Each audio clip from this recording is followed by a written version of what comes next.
All right, let's dive into the psychology of Daredevil today. Now, you know the basics, right? Blind loader by day, vigilante by night.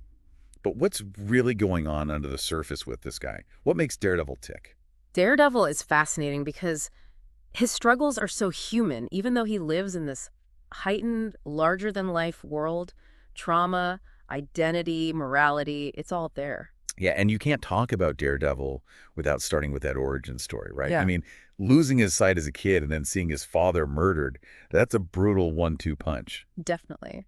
It really shows how early trauma can shape someone. Like you can see the PTSD in Daredevil's behavior, the Mhm. hypervigilance, the heightened senses. He's always expecting danger. Like his whole sensory system is on overdrive. Exactly. And that's a direct response to the fear and vulnerability he felt as a child. And it's not just the fight or flight stuff either, right? There's a Yeah. real darkness there and anger just below the surface. It's like he's not just fighting crime, he's fighting some serious inner demons too. You're absolutely right. And that's a big part of what sets him apart from someone like Superman, for example. With Superman, the trauma kind of pushes him towards protecting people and being this, symbol of morality. But with Daredevil, it comes out in a much more, well, a more complex way, morally ambiguous, you could say. So then how does he handle all that? On one hand, you've got Matt Murdock, the lawyer, fighting for justice within the system, but then you've got Daredevil taking the law into his own hands. That duality, that split identity is at the core of Daredevil's struggle. It's not just about the mask, it's a constant battle inside him. It's kind of like what you see in people dealing with identity disturbance, which is something you often see with borderline personality traits. They feel fragmented, unsure of who they really are. So is it like Moon Knight, with the multiple personalities? Mhm. It's similar, but not quite the same. Daredevil knows who he is, both sides of himself. The problem is he's constantly trying to balance them, trying to make sense of Matt Murdock's ideals while dealing with the brutal reality of what Daredevil does. It's a constant tightrope walk, psychologically speaking, and it takes a huge toll. Which brings up another point. Daredevil is not exactly, Captain America. He's not squeaky clean. He operates in this gray area, uses violence, and the line between justice and revenge gets pretty blurry with him. Exactly. And that's where the idea of moral injury comes in. It's the psychological stress that comes from doing things that go against your own moral code. And with Daredevil, I mean, think about it. He's a devout Catholic, but he's constantly using violence, hurting people. That creates a huge conflict inside him, a sense of dissonance that just adds to his turmoil. So he's constantly trying to justify it, to tell himself the ends justify the means. But that kind of struggle has to have consequences, right? Of course. Yeah. You see it in his mood swings, the huge highs and lows. One minute he's on top of the world, next minute he's in despair, totally isolated. That could even point towards cyclothymia, which is a milder form of bipolar disorder. And we see that play out in some of the stories too, like Born Again, right? Right. Where he completely breaks down, loses everything, hits rock bottom, starts self-destructing. Right. It shows that even heroes aren't immune to mental health issues. And I think it's really a credit to the writers for tackling these themes in such a complex way. It makes Daredevil so much more relatable. He's got these extraordinary abilities, but he's still facing real human struggles. So we've got this character who's deeply affected by trauma, wrestling with his identity, dealing with these intense emotions. It's a lot to unpack. And what about his relationships? How does all of this affect how he interacts with the people in his life? That's a great question. And that leads perfectly into our next topic, which is Daredevil struggles with intimacy and connection. Because even though he can seem pretty scary, at his core, he really craves love and belonging. The problem is, he constantly sabotages those things. That is interesting. Yeah, we know he's had these significant relationships with Karen Page and Elektra, but they never seem to work out. It's like he pushes people away. Let's dig into those relationships and what they reveal about Daredevil's psychology. Daredevil's relationships are really interesting when you think about his psychology. Like, let's take Karen Page, for example. Yeah, with Karen, it feels like she represents this normal life that Matt Murdock could have had, right? With love and stability and all that. Exactly. But Daredevil's guilt, that fear that he's going to put her in danger, it ends up becoming a self-fulfilling prophecy. He pushes her away thinking he's protecting her, but it just isolates him even more. It's a classic fearful avoidant attachment style. He wants to be close to someone, but the vulnerability terrifies him. And then you've got Elektra, which is a completely different dynamic, much more intense. Elektra gets Daredevil's world, that world of violence. They're both drawn to that darkness, but their approaches clash. She represents a path he could take, where he just embraces that darkness completely.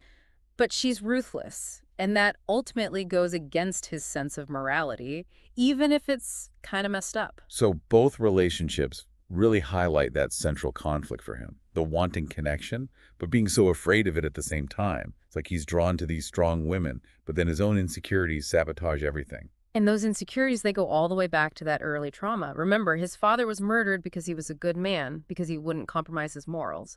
So Daredevil, on some level, connects love and connection with danger. Like, it's always going to lead to pain and loss. It's a vicious cycle, really. Yeah. He pushes away the people who could actually help him, who could give him some peace. And that just keeps feeding into that loneliness that drives him as Daredevil. It makes those moments when he breaks down even harder to watch. And that takes us to those breaking points, like when he fakes his death, or that time when he develops full-blown dissociative identity disorder, DID. Those are extreme coping mechanisms, ways of dealing with massive psychological stress. Wait, DID, isn't that usually something that comes from, like, severe trauma in childhood? It can be, but it can also happen in adulthood, especially if someone goes through extreme stress or trauma. With Daredevil, it's like his mind is splitting, creating different identities to handle all the pain and guilt. Like it's too much for one person to carry. Exactly. And those episodes, they show that even with all his powers, his heightened senses and fighting skills, Daredevil is still so vulnerable, he's not invincible, and those breakdowns really show the price he pays for this never-ending battle he's fighting. It's a reminder that we all have limits, right? Yep. And that asking for help, leaning on others, that's not weakness. Even heroes need support. Absolutely. Daredevil's story is a cautionary tale in a lot of ways. It shows what can happen when you bottle up your emotions, isolate yourself, try to carry everything on your own. It's a message that goes beyond comics, It applies to all of us. Okay, so we've been focusing on some pretty dark stuff here. The trauma, the identity issues, the moral compromises. But there's another side of Daredevil we can't ignore.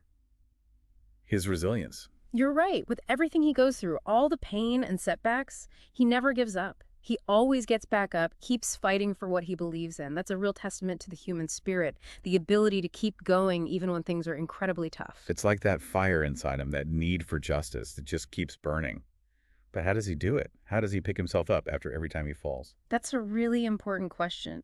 Because Daredevil's resilience, it gives us real insight into human strength, the power of hope. So we've talked about the darkness that Daredevil faces, all those psychological wounds that shape him. But what about the other side of that? The light, the thing that keeps him going. I think that's where his resilience comes in. And it's not just like physical toughness. It's this dedication to justice, this almost, spiritual belief in doing the right thing no matter what. It's like he's driven by something bigger than himself. Mm. But how does that actually work? How does he actually bounce back from all the horrible things that happen to him? One thing that's really important is his ability to find meaning in all that suffering.